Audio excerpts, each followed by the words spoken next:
Olá, devs! Sejam bem-vindos ao quarto dia aqui da Next Level Week. Espero que estejam gostando aí da semana. Os conteúdos estão ficando cada vez mais complexos e hoje não vai ser diferente.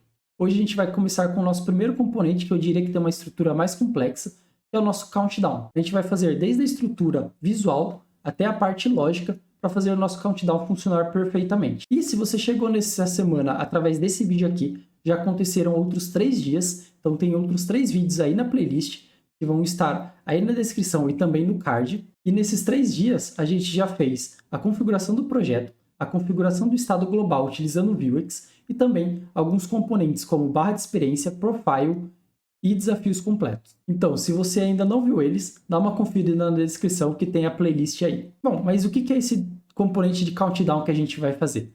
Bom, eu estou aqui no site, com a aplicação rodando, igual eu mostrei no vídeo passado, e aqui o countdown nada mais é que esse componente que vai fazer a contagem regressiva para a gente. Porém, além dele, a gente também vai desenvolver esse botão para fazer todo o gerenciamento do estado que esse countdown executa. Então, a gente vai fazer esse countdown ser acionado ou ser cancelado através desse botão aqui. Então, quando a gente clica, a gente faz o countdown chegar até o final. E quando ele chegar nesse final, a gente vai mostrar o ciclo completo. Porém, se a gente parar ele no meio, antes do tempo acabar, a gente vai resetar o nosso countdown. A integração com os desafios vão ficar para o próximo vídeo. Então, para esse aqui, a gente vai focar no countdown e no botão, fazendo toda a interação entre eles. Então, tanto da contagem regressiva, quanto de ativar e desativar esse botão, resetando o seu estado. Então, se prepara, o vídeo ele é um pouco mais complexo, um pouco mais longo, mas pode ter certeza que vai valer a pena cada aprendizado que vocês vão ter aqui hoje. Só uma coisa antes da gente ir para o código. Lembrando, esses vídeos eles foram feitos em live, twitch.tv/maiatodev. Se vocês quiserem ficar por dentro de novos projetos, me segue lá. E também me lembre de seguir nas redes sociais, também é MaiatoDev no Instagram, mas todas elas estão aí na descrição. E lembre-se de clicar no botão de gostei, ativar o sininho para as próximas notificações e de se inscrever no canal caso você ainda não seja inscrito. Então, sem mais enrolações, lembre-se de compartilhar essa semana com os seus colegas e bora para o código. Eu já estou aqui com o código rodando, como vocês viram lá. Então, usei npm run dev, ou vocês podem utilizar yarn dev, dependendo se vocês estiverem usando o yarn. E eu estou aqui com a minha página já estruturada da forma que vocês viram lá, tendo o profile e os desafios completos. Então a gente vai começar montando toda a estrutura do nosso countdown e dos botões, e a gente vai incrementando conforme o vídeo for prosseguindo, beleza?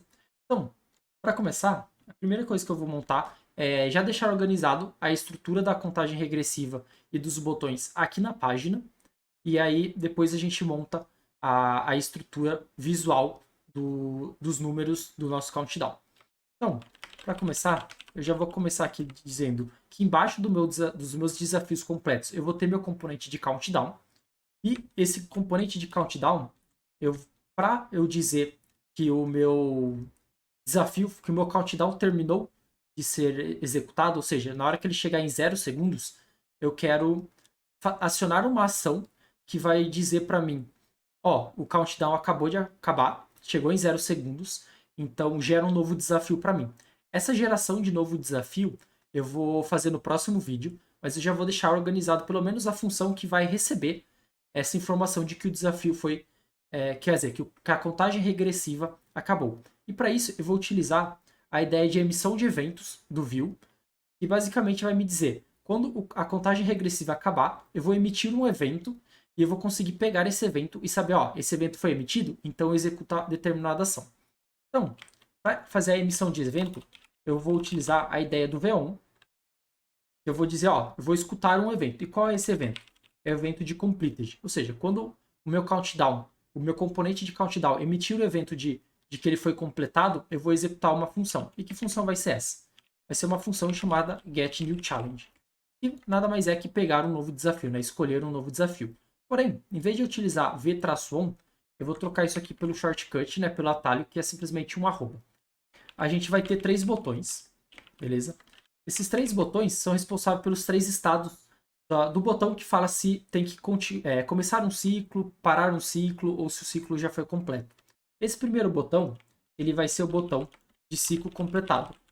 Então, quando o meu ciclo terminar, chegar em 0 segundos, eu vou exibir esse botão. O meu segundo botão, ele vai ser o botão de abandon cycle. E caso, quando eu começo um ciclo, se eu precisar abandonar ele, eu clico nesse botão. E o meu terceiro botão é o botão de start a cycle. Nada mais é que iniciar um ciclo. Então, é o meu botão inicial. Para esse primeiro botão de ciclo completo, deixa eu até pular algumas linhas aqui para ficar mais fácil de enxergar. Então, eu não quero mostrar os 3 botões de uma vez só, até porque a gente só tem um botão na interface. Então, eu vou trabalhar com a ideia de condicionais. Nada mais é que a questão de renderizar ou não um elemento baseado numa condição.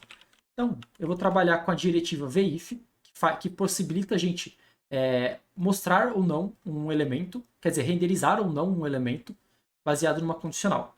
Essa condicional vai ser a variável chamada hasCountDownCompleted, ou seja, eu vou saber se esse meu countdown foi completo ou não.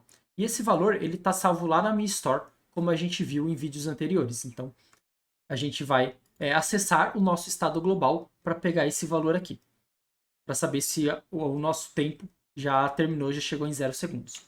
Ele vai ser um botão disabled por default, porque ele não tem nenhuma ação clicável em cima dele. Ele apenas é visual. E de classe, eu vou dar a classe chamado button e a classe completed. E a gente vai criar essas classes, a estilização desses componentes, desses botões, utilizando o próprio Tailwind, e vai ficar bem interessante. Então, a gente já vai criar elas também. Então, a gente vai criar essas duas classes.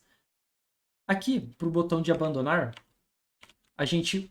ou seja, se o meu hasCountDown completed for verdade, eu renderizo esse botão. Se não, eu vou renderizar o abandon cycle ou o start a cycle. Então, para isso, eu vou vou criar, na verdade, uma condicional VLSIF, ou seja, eu estou fazendo uma segunda condição baseada se a primeira, aqui de cima, for falsa. E essa segunda condição é se o countdown estiver ativo. Então, se o countdown estiver ativo, eu renderizo esse botão. Caso contrário, eu renderizo o meu botão de iniciar. Então, aqui eu deixo o meu VELSE. Então, eu tenho 3 condições aqui que vão dizer quais dos 3 botões vão ficar ativos. E aqui, para esse segundo botão, ele também vai ter uma classe, que vai ser button, porém ele vai ser do tipo abandon, que é para a gente estilizar ele de acordo com a aparência que ele precisa, que é aquele tom vermelho, quando a gente faz o hover em cima dele. E quando a gente clicar nesse botão, aí esse aqui ele já vai ter uma ação. A gente vai chamar uma função chamada setCountdownState, passando o valor falso. Ou seja, eu estou falando que o estado do meu countdown ele é falso. Ou seja, eu estou desativando o meu countdown, ou seja, eu estou resetando ele. E a gente já vai criar essa função também. E aqui, para o nosso último botão, eu vou criar a classe buttonStart. E aqui, quando a gente clicar nesse botão, a gente fala que o estado do meu countdown ele é verdadeiro. Ou seja, eu estou começando o meu countdown, beleza? Então, essa aqui é a nossa estrutura inicial da nossa página. Claro que por enquanto ela ainda está com alguns problemas, por exemplo, a gente ainda não tem o countdown, a gente ainda não tem essas funções, então a gente vai cuidar de fazer isso agora, beleza? Então, aqui onde a gente tinha já o nosso script, a gente vai começar pegando aquelas funções de ajuda do nosso Vuex. Então a gente vai pegar o MapState para a gente mapear um estado e o MapMutations para a gente mapear uma mutação. Então a gente já aprendeu o MapState e o MapGetters, que a gente mapeia os nossos estados e os nossos getters do nosso gerenciador de estados globais, que é o Vuex. Porém, agora a gente também vai fazer o mapeamento de uma mutação. Mutação nada mais é que uma função que altera o nosso estado. Como na arquitetura Flux, né? Para quem vem aí do React tem o Redux, aqui no Vue a gente tem o Vuex. A ideia é de que a gente nunca altera o estado de maneira direta. A gente precisa de uma função de mutação que ela sim é responsável por alterar o nosso estado. Então, essas mutações que a gente vai pegar aqui. E lembra que eu falei também que as mutações elas seguem a ideia de ter uma variável que representa o seu nome, para a gente ter isso padronizado pela nossa aplicação. Então, esses nomes a gente definiu dentro do TypeScript, de uma enumeração do TypeScript. Então, eu vou importar elas aqui. Então, eu vou importar mutations. Essa aqui é o tipo mutations que a gente criou lá na nossa store, nos tipos da nossa store, né? E eu vou chamar elas, eu vou renomear mutations para countdown MT. MT é de mutations, tá? Só para a gente saber que a gente está trabalhando com as mutações de countdown. Porque como essa aqui é uma página, poderiam ter outros módulos aqui. Então, é para ficar um nome um pouco mais semântico do que ele representa. Então, eu vou importar aqui dos tipos do meu countdown, beleza? E aí, então eu já tenho eles mapeados aqui. Agora a gente vai vir aqui para o objeto de configuração do componente. Deixa eu já também deixar importado aqui pra gente o nosso countdown, que a gente importou lá em cima. Quer dizer, que a gente utilizou lá em cima, né? Ele é um componente. Esse countdown ele vai fazer parte de moléculas, ok? Eu vou colocar aqui countdown.view. Como a gente ainda não criou ele, eu vou criar aqui, então, componentes, moléculas, e vou criar aqui countdown.view. Por que eu estou considerando ele uma molécula? Porque aqui dentro a gente vai criar um outro componente que a gente vai utilizar aqui dentro do countdown, que vai ser responsável por renderizar aqueles números que a gente vê. Então, aqui eu vou deixar somente um hello, só para a gente ter alguma coisa. Né? Daqui a pouco a gente termina ele. Então, eu estou considerando ele uma molécula porque a gente vai ter átomos dentro dele. Então, seguindo aí a ideia de Atomic Design. Então, beleza. Então, para a gente referenciar o countdown, para ele funcionar no nosso componente, a gente tem que colocar dentro dessa propriedade aqui, components. Então, eu venho aqui, countdown, e coloco aqui embaixo. Bom, então, agora a gente tem aqui os mapeamentos dos estados das mutações. Então, a gente vai utilizar eles. Como eu já comentei nos vídeos anteriores, os estados eles precisam estar dentro de propriedades computadas para eles serem reativos. Então, aqui na minha propriedade computed, eu vou desestruturar o meu map state, beleza? E vou colocar aqui qual é o módulo que eu estou acessando, é o módulo de countdown. E aqui, lembra que a gente estava mapeando eles por um array, certo? Então eu poderia vir aqui e colocar o hasCompleted, que é o estado que diz se o meu countdown terminou ou não. Porém, como eu estou dentro de uma página e eu poderia ter outros módulos aqui dentro, pode ser que hasCompleted, no contexto de uma página, não fique muito intuitivo do que ele significa. Então, eu vou trocar essa abordagem de array para objeto. E aqui nesse objeto, eu vou colocar hasCountdownCompleted, que foi o nome que a gente deu lá em cima no template, e vou mapear o valor do hasCompleted aqui para ele. Ou seja, o que eu estou fazendo aqui? É a mesma ideia, eu estou mapeando um estado. Qual estado eu estou mapeando?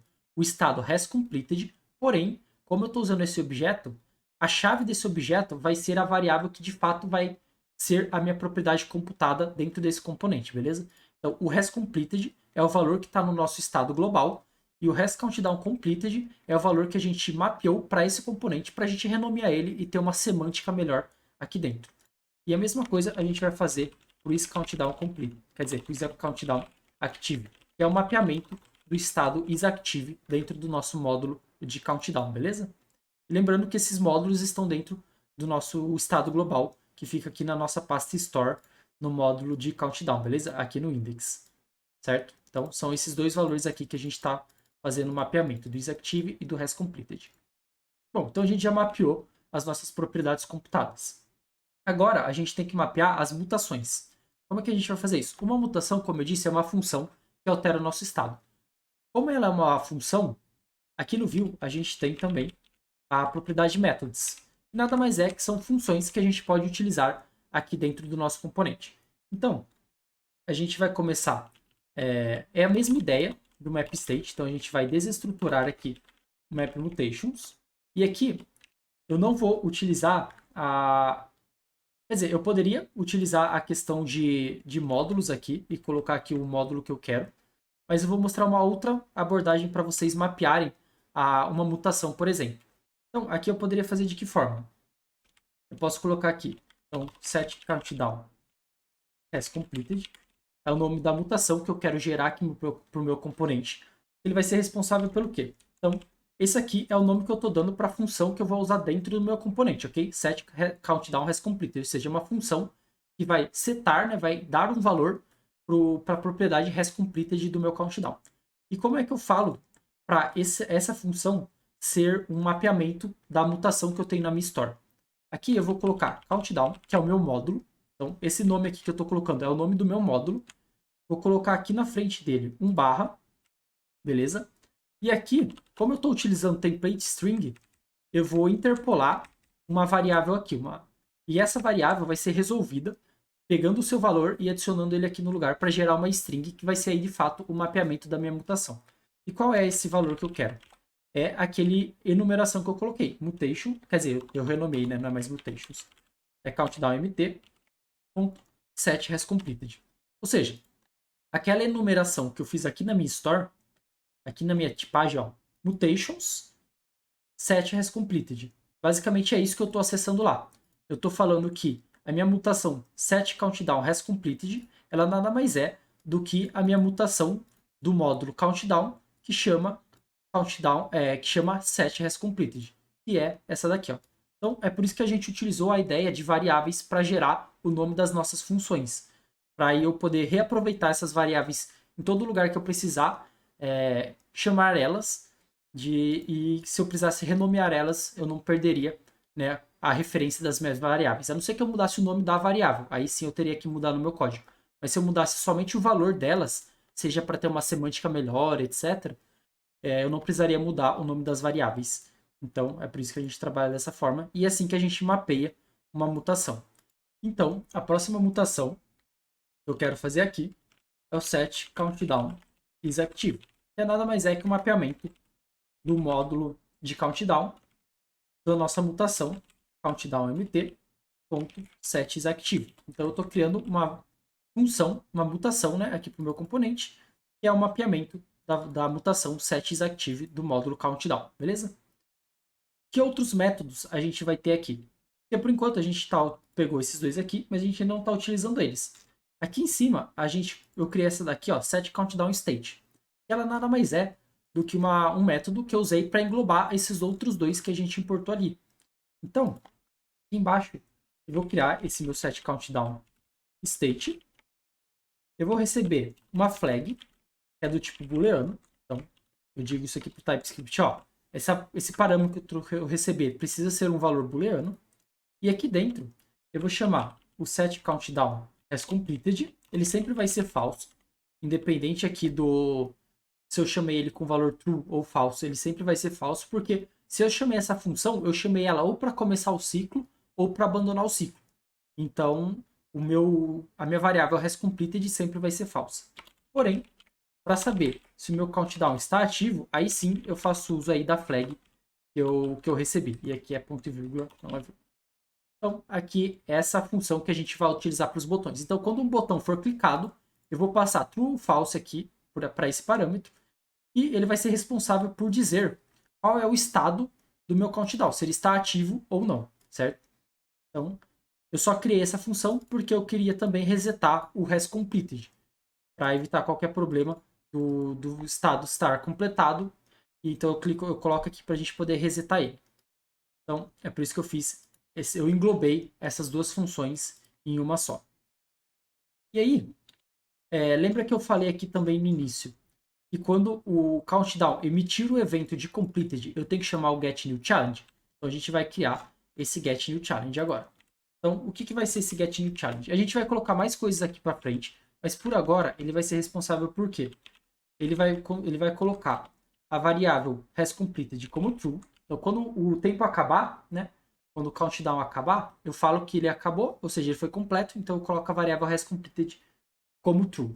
E também a gente vai trabalhar com a API de notificação. Então, sempre que o countdown acabar, a gente vai emitir um som e vai emitir uma notificação para o browser para a gente saber que acabou ali o nosso tempo de 25 minutos, 10 minutos, quantos vocês definirem. Então, para isso, a primeira coisa que a gente tem que fazer é pedir para o browser permissão da gente poder utilizar as notificações. Então, para isso, aqui embaixo de Components, eu vou utilizar o ciclo de vida chamado Mounted. Basicamente, ele vai ser rodado assim que o meu componente terminar de ser montado na tela. E aí, depois que esse componente for montado na tela, o que eu vou falar para ele? Olha, verifica se a API de notificação existe no objeto window, ok? E se existir, você vai executar ela e vai pedir a permissão de utilizar ela. Então, basicamente é isso que eu estou fazendo. Eu estou pedindo permissão caso essa notificação exista. Então, uma vez que eu pedi essa permissão, eu já posso utilizar ela. E como é que eu vou utilizar ela? Aqui embaixo, quer dizer, aqui embaixo do hasCompleted, eu vou colocar uma condição eu preciso ver se a minha notificação, né, se a permissão dada a ela foi garantida. Ou seja, a gente usa essa condição aqui. Se a notificação, a propriedade de permissão dela, tiver o valor de granted, ou seja, foi garantido a permissão, eu consigo aí acionar, né, a parte de enviar notificação e tocar um áudio. E aí, esse interrogação que eu coloco aqui é para eu não precisar fazer isso daqui, ó. A notificação existir e a notificação.permission existir. Então, para eu poder simplificar meu código, eu coloco esse meu interrogação aqui. E aí eu digo pro meu código o seguinte: olha, se a notificação for um valor, por exemplo, undefined, ele já vai abortar o meu if aqui. Porém, ele não vai dar erro tentando acessar a propriedade permission. Então, com isso, a gente evita ter que colocar um código a mais, né? Seria o notification e notification permission. A gente consegue simplificar dessa forma aqui. E aí, o que eu vou fazer? Eu vou tocar um áudio. E que áudio que eu vou tocar? É aquele que a gente importou dentro da nossa pasta static. Nada mais é que o notification.mp3. Lembrando que o nut, quando eu passo esse barra aqui, ele vai procurar dentro da pasta static por padrão. Ele vai olhar lá na pasta static se tem esse arquivo notification.mp3. E além de tocar um áudio, eu vou enviar uma notificação. Então, que notificação eu vou enviar? O título dela vai ser novo desafio, né? New Challenge. E aí eu vou passar também alguns parâmetros para ela. Vão ser o quê? O corpo dessa notificação, que é o novo desafio começou. Então a New Challenge has started. Vai completar ele. Vai completar. E aí, eu também vou pôr um ícone para esse minha notificação, né? Que é nada mais é que o nosso favicon. Favicon.png. Mas aí você pode estar falando, pô, mas o que são essas funções aqui? De onde elas estão vindo? Aqui, para ficar tanto mais fácil para testar, quanto para deixar o nosso componente o mais genérico possível, eu falo para ele executar uma função playAudio e uma função sendNotification. Dessa forma, eu não deixo a lógica de enviar, de criação de áudio e tocar ele, e nem a lógica de enviar notificações presa para esse componente. Eu vou criar funções de utilidade que, se em algum momento eu quiser trocar a biblioteca de áudio, se eu quiser trocar a biblioteca de notificação, eu só preciso alterar lá dentro. Eu não preciso trocar dentro do meu componente, até porque não é responsabilidade do meu componente saber como tocar um áudio, como enviar uma notificação.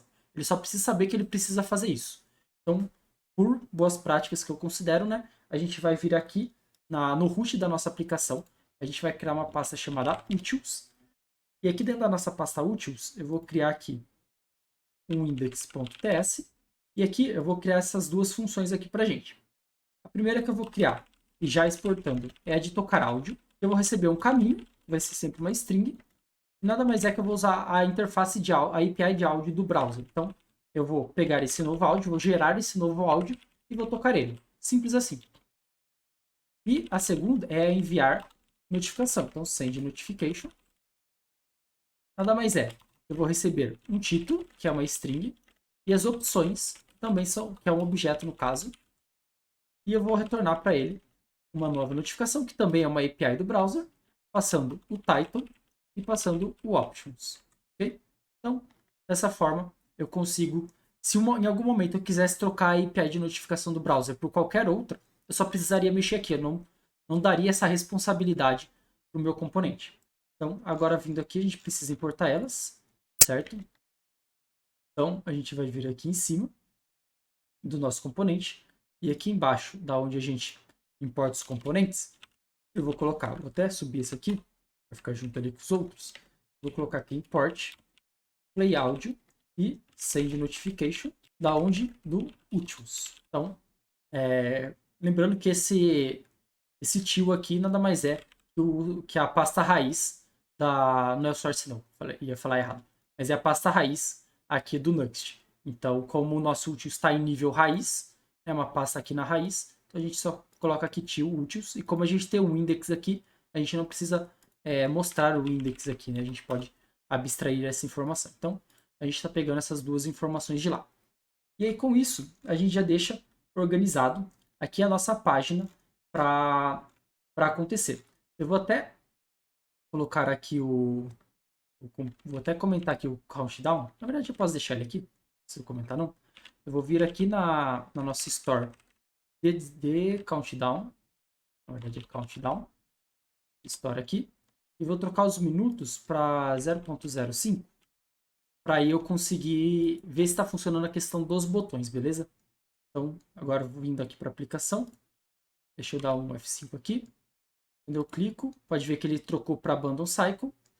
E aí, depois, eu posso voltar ele para Start Cycle. Ele não está indo para o Completed, porque eu não estou emitindo esse evento, ok? Então, como eu ainda não estou emitindo ele, eu ainda não estou renderizando ele. Mas eu já consigo fazer o Start e fazer o abandono. Certo? Ainda não está estilizado, a gente vai estilizar ele agora.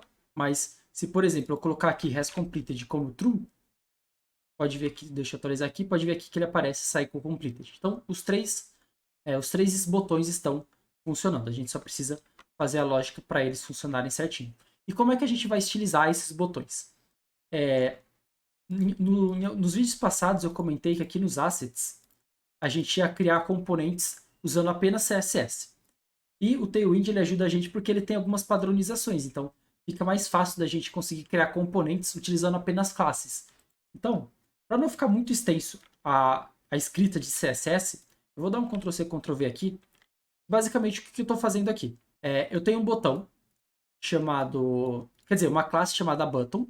E esse @apply, o Tailwind fornece para a gente.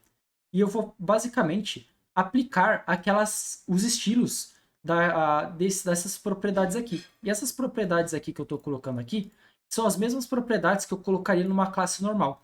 Então, em vez de eu colocar esse monte de classe que tem aqui, e deixei toda a estrutura, a criação da aparência do meu botão aqui para o Tailwind tomar conta, certo? Então, esses dois botões, Failed e Succeeded, a gente vai utilizar no card de desafios, mas como eu já dei um Ctrl+C, Ctrl+V aqui, a gente já deixa ele pronto. Se vocês quiserem pausar o vídeo agora para copiar com calma aqui as classes, fica à vontade, ok? Se a gente vier aqui na aplicação, pode ver agora que a gente tem nossos botões estilizados. Então, nossa Abandon Cycle e nosso Start Cycle, e a gente tem também o Completed, beleza? Então, só para simplificar e não perder muito tempo escrevendo CSS. Então, beleza. Então, aqui a gente fez toda a parte introdutória, ou seja, colocando o nosso botão para funcionar, o nosso countdown, porém a gente não tem o countdown ainda, de fato. Então, como é que a gente vai fazer ele? A gente vai vir aqui no componente countdown, que a gente acabou de criar. E a estrutura do meu countdown, como ele é uma molécula, né, eu falei que ele vai ser responsável por ter átomos dentro dele, que são outros componentes.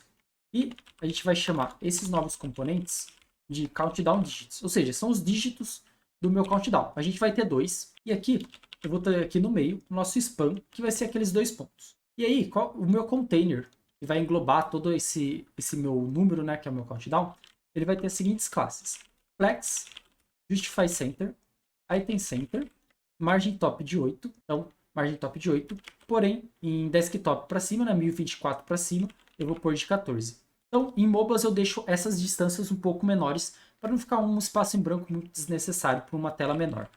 E o texto vai ter o tamanho 9xl, que nada mais é que 128 pixels, são 8 rem. A gente vai ter a cor dele, a cor chamada Title, e a fonte que a gente criou lá no início, também a fonte RA, como é que escreve isso aqui? RAJDHAN. Então, e agora aqui a gente vai trocar o nosso script para TypeScript, então a gente coloca o lang_ts aqui. A gente vai fazer aquela importação, então vai importar o view do view. E aqui a gente vai importar o map_state, porque a gente vai pegar os estados também. A gente vai pegar os getters. A gente vai pegar as mutações, todas do view. Então, esse meu componente de countdown, ele vai ler algum estado do countdown, vai ler alguns getters, que são os minutos e segundos que a gente criou, e vai pegar algumas mutações também para a gente fazer a alteração do nosso estado. E como a gente vai trabalhar com mutações, a gente vai importar aqui as mutations, que é aquela enumeração que eu já mostrei anteriormente. E como eu estou dentro de um componente chamado countdown, nesse caso eu não vou renomear as minhas mutações, tá? Porque eu estou dentro de um escopo onde eu sei que eu estou trabalhando com o countdown aqui. E aí, o componente countdown digits, a gente também vai criar, então, components /atom /countdown digits.view. Beleza? Então, a gente vai criar ele aqui também, só para não dar nenhum erro. gente vai vir aqui, countdown digits, ponto, e novamente a gente deixa ele aqui quietinho, só para a gente não ter nenhum erro. Então, a gente deleta isso aqui também. Então, beleza. Deixa ele ali quietinho, a gente já usa ele. E aí, aqui a gente vai exportar por default nosso view.extend e aí o objeto de configuração desse componente. E aí, nesse objeto, a gente vai ter a referência ao componente de countdown digits, né, para a gente poder utilizar ele aqui em cima. Aqui nos dígitos, a gente vai ter que passar quais são os dígitos que a gente quer para eles.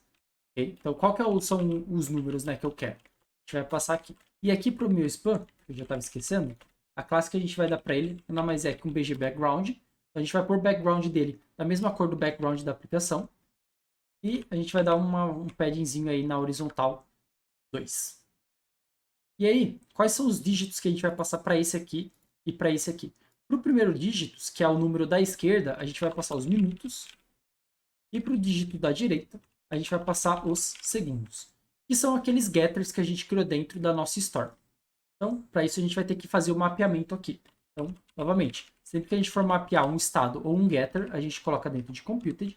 Então, aqui, o mapeamento do estado, eu vou pegar dentro de countdown, vou mapear o estado, time e isActive, que a gente já vai utilizar eles. Eu estou fazendo o mapeamento da variável de estado time, que é responsável por armazenar todo o nosso tempo que já foi decorrido da nossa contagem regressiva, e o isActive para saber se ele está ativo ou não. E os minutos e segundos a gente vai pegar dos getters. Então, a gente vai acessar aqui o countdown e vai pegar lá os nossos getters, minutes e seconds. Então, beleza, a gente está aqui com os nossos estados e getters prontos. E aí, a gente também mapeou mutações. Então, a gente precisa trabalhar com elas aqui. Porém, antes da gente fazer de fato aí a mutação, vamos montar aqui o countdown digits só para ver se está renderizando certinho. Então, vamos vir aqui na parte de countdown digits. Então, vindo aqui no dígitos, como ele é mais simples, aqui no countdown digits, a gente vai criar um parágrafo. Esse parágrafo ele vai ter uma classe w-make, que é de 50%, vai ser flex, e vai ter um gap de coluna de 0,25 rei, que são 4 pixels. E aí, para esse parágrafo, eu vou colocar aqui um span. E aí, aqui dentro desse span, eu vou colocar qual é o dígito que eu quero renderizar. Porém, como o número ele pode ter vários dígitos, a gente vai trabalhar com mais uma diretiva, que é o vfor. Basicamente, o vfor vai fazer o seguinte. Baseado na condição que eu passar aqui para o meu vfor, né, que vai gerar uma interação, ele vai, para cada interação que ele fizer dentro desse vfor, ele vai renderizar um elemento span novo. Então, qual é essa interação que eu quero? Eu vou pegar o dígito e qual é o índice desse meu dígito dentro de um array chamado splitted digits, que a gente já vai criar. Então, basicamente, eu estou falando o seguinte. Eu vou ter um array ou algum objeto interável chamado splitted digits e dentro dele eu vou ter cada elemento dentro desse meu array, que vai ser um array aqui no caso, ele é representado a gente vai dar o nome de digit para a gente poder referenciar aqui no código. Ou seja, vai ser responsável por ser cada dígito desse meu array. Então, vamos supor que eu tenho um array lá com o número 25, né? Ou seja, 2, na posição 0 eu tenho o número 2, na posição 1 eu tenho o número 5. Eu tenho dois dígitos lá, o dígito 2 e o dígito 5. Então, o dígito 2 vai ser armazenado aqui nessa propriedade digit aqui, e o número 5 também vai ser. Então, para cada interação, cada número vai ser esse digit aqui. E a gente vai colocar esse digit dentro do nosso span. E esse index é porque quando a gente trabalha com a questão do vfor, a gente precisa passar um identificador único para a gente não ter problema de performance ou má funcionalidade aqui da nossa interação. Então a gente coloca esse dois pontos keys, esses dois pontos, lembrando, é o vbind. A gente está fazendo um binding da propriedade key. E aqui eu estou passando o index. Por que eu não estou passando o digit? Porque eu poderia, por exemplo, ter o número 11. O número 11 é 1 e 1. Então, se eu colocasse digit aqui, eu teria a mesma chave duas vezes. Então, a gente tem que ser identificador único. Então, a gente coloca o índice, que nada mais é que a posição daquele elemento no array. E aqui de classe, a gente vai colocar também wMain, vai ocupar 50%, um background branco, rounded mg, quer dizer, md, flex, item center, justify center, e py3, que nada mais é que um padding vertical. Beleza? E aí, como é que a gente vai gerar esse split de digits aqui? Bom, a gente vai pegar aqui o nosso script em TypeScript. A gente vai também importar uma função utilidade chamada splitValue. Então, a gente vai receber um valor e vai fazer o split desse valor para trazer o array para a gente. E por que eu estou colocando ela em utis também? Novamente, para não dar essa responsabilidade para o meu componente. O meu componente não precisa saber como dividir um valor, como separar esse valor. Ele só precisa separar. Então, para isso, a gente utiliza uma função utilitária, porque essa função é responsável por tratar isso para mim. O meu componente ele não tem que saber disso. Ele só tem que saber que tem que fazer. Então, a gente vai vir aqui, a gente vai receber, né, esse valor que eu quero, esse número, dentro da propriedade chamada props, quer dizer, dentro da propriedade chamada digits. E aí essa digits, ela é do tipo numérica, type number, e ela é required, ou seja, eu sempre tenho que passar no meu componente, ok? Aqui na minha computed, eu vou fazer o seguinte, eu vou ter aqui meu split de digits, vai ser uma propriedade computada, e vai retornar para mim um array de strings. E esse array de strings nada mais é que a execução da função splitValue passando os dígitos que veio das props. Então, por que ela é uma propriedade computada? Opa, aqui é ponto e vírgula. Por que ela é uma propriedade computada, né, e não um método ou algo do tipo? Porque os meus dígitos eles vão vir por props para o meu componente. Ou seja, o meu componente de countdown vai passar esse número, por exemplo, minutes ou seconds, aqui para o meu countdown digits.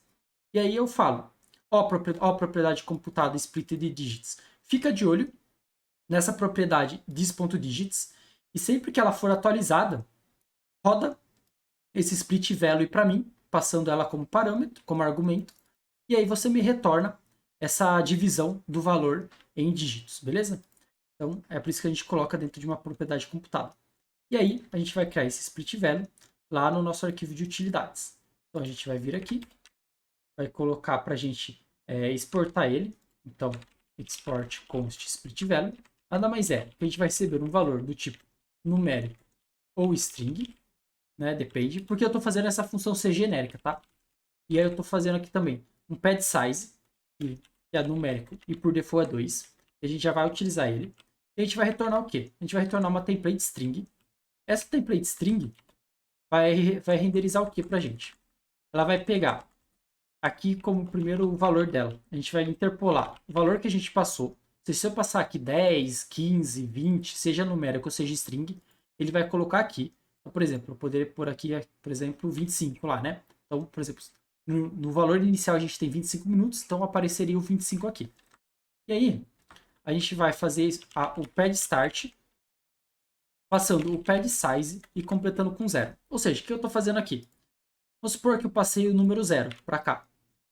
Aí, o pad start vai fazer o seguinte, como o meu pad size é de tamanho 2, ele vai pegar esse 0 e vai colocar à esquerda, ou seja, o pad start ele pega à esquerda e vai completar com zeros, né, que é esse segundo argumento aqui, até que essa minha string tenha o tamanho desse meu pad size.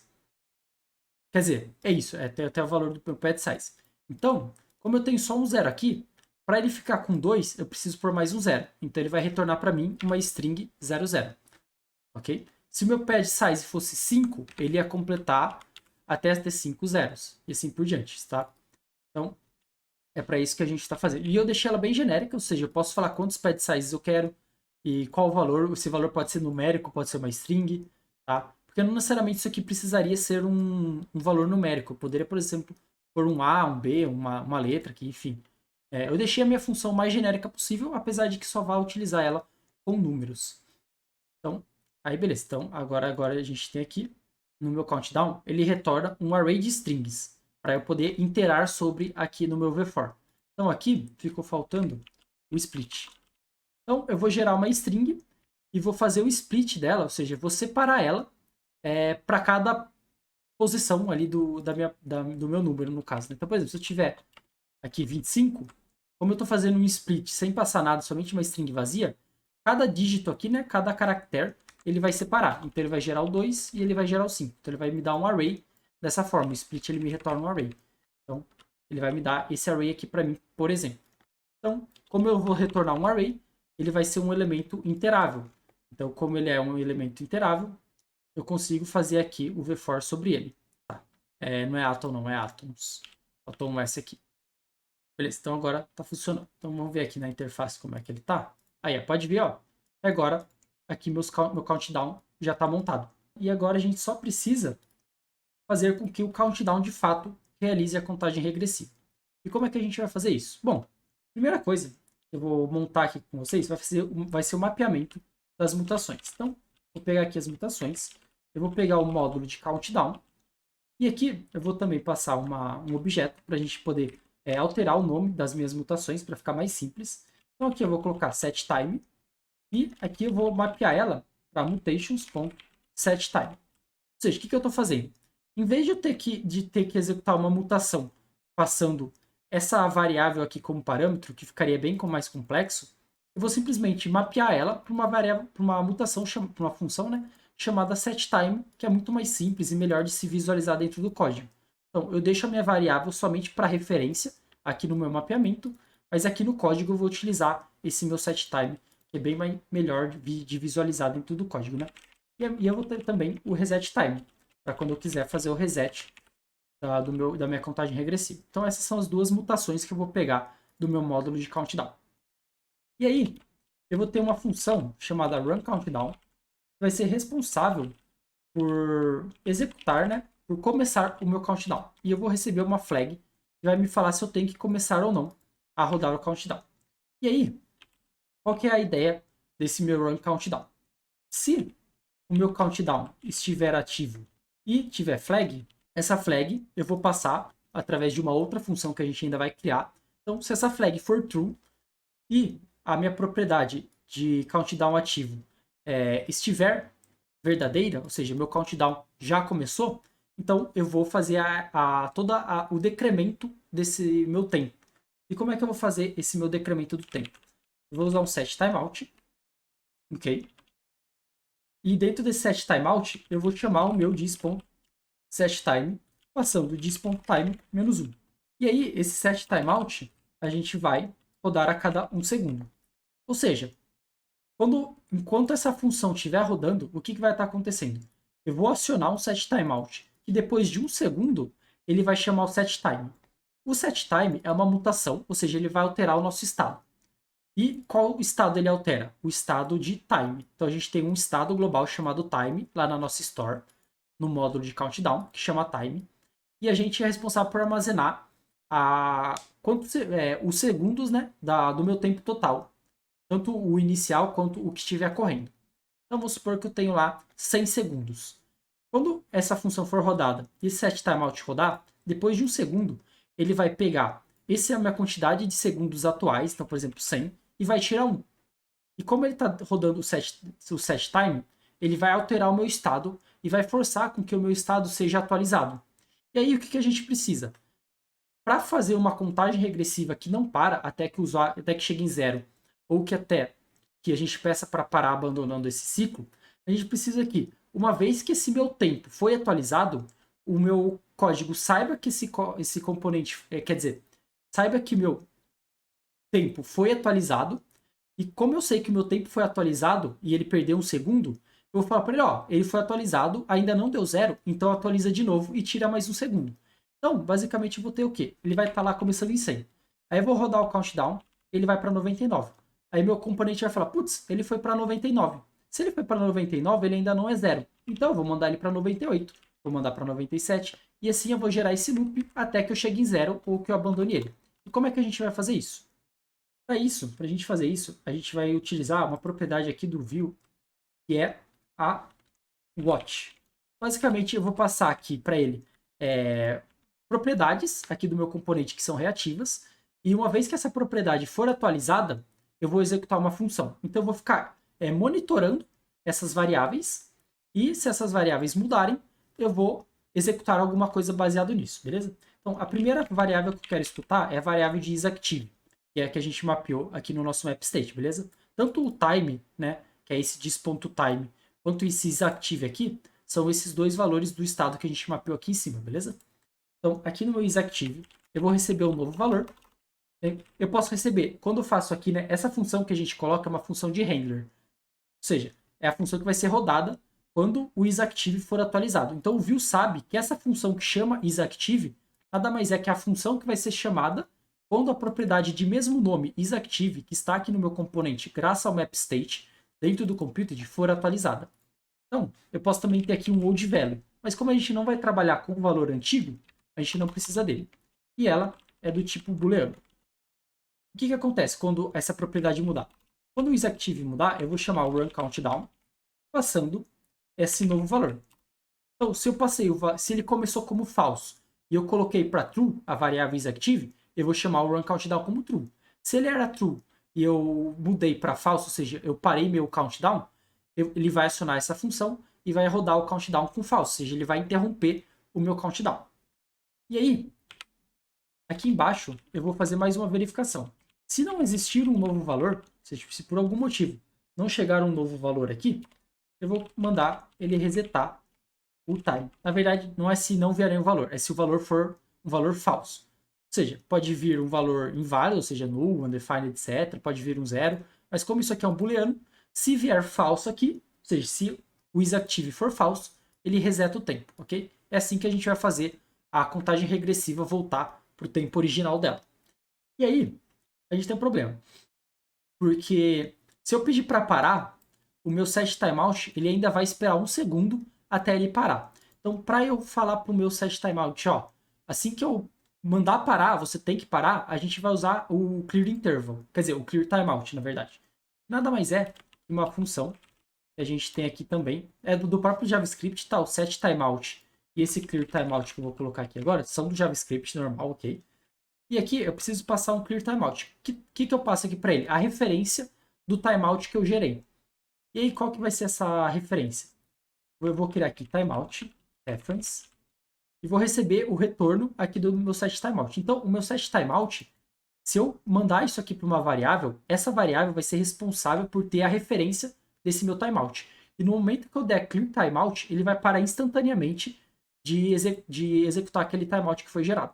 Então, ele para no momento em que eu pedir para ele parar. Não tem o problema de passar 1 segundo e só depois ele vai parar com a contagem regressiva. Então, eu pedi para parar, ele vai parar graças a esse clear timeout daqui. E aí, para isso, eu vou criar uma variável aqui em cima. Ela não precisa estar aqui dentro da instância do view. Eu posso simplesmente colocar ela aqui dentro. E eu não preciso dar nenhum valor para ela inicial. E o tipo dela, só para o TypeScript não ficar reclamando, ela é do tipo return type, que é um tipo global. E o tipo de retorno dela é o tipo do set timeout. Ok? Então, a gente faz dessa forma aqui. Ele está aqui, que foi feito sozinho. Então, aqui, ó. Eu falo que o meu timeout reference, o tipo dele é um tipo de retorno, nada mais é que o tipo do set timeout. Então, dessa forma, quando a gente pedir para parar, ele vai parar. Aqui eu só estou monitorando o isActive, ou seja, se eu pedir para começar o meu countdown, ele vai começar. Se eu pedir para parar, ele vai parar. Deixa eu até confirmar se está funcionando tudo certinho. Então, cliquei para começar. Ele está indo, beleza. Pedi para parar, ele parou. Porém, pode ver que depois que ele chegou no 2, ele não andou mais. Por quê? Porque eu não monitorei a mudança do meu timeout, né? Eu não monitorei esse meu timeout aqui. Ou seja, eu quero que quando o meu time mudar, eu pegue e mude novamente até que ele chegue em 0. Ok? Então, para isso, a gente vai fazer monitoração de mais uma variável, que é a variável time. A gente vai também pegar aqui o novo valor. Esse nome aqui vocês podem dar o nome que quiserem, tá? Não precisa ser new value. E a gente não precisa do valor anterior. Ou seja, o que eu estou fazendo quando eu estou escutando a variável time, que novamente vem aqui do mapState do módulo de countdown. Eu estou falando o seguinte, olha, quando o meu time for atualizado, executa essa função para mim. E o que eu vou atualizar? Se esse valor que eu acabei de receber for maior que 0, eu simplesmente continuo chamando o meu countdown como true. Então, eu vou continuar passando a minha flag aqui como true e vai continuar executando. Graças ao isActive ser verdadeiro ainda, ok? Porque eu ativei meu countdown, ele vai se manter verdadeiro até que eu pare ele. E como eu não paro ele enquanto ele estiver rodando, a não ser que eu aperte no botão, então toda vez que o valor que chegou aqui para o meu time, né, que é o novo valor dele, for maior que 0, ele vai continuar chamando o run countdown e vai continuar gerando aqui um novo timeout.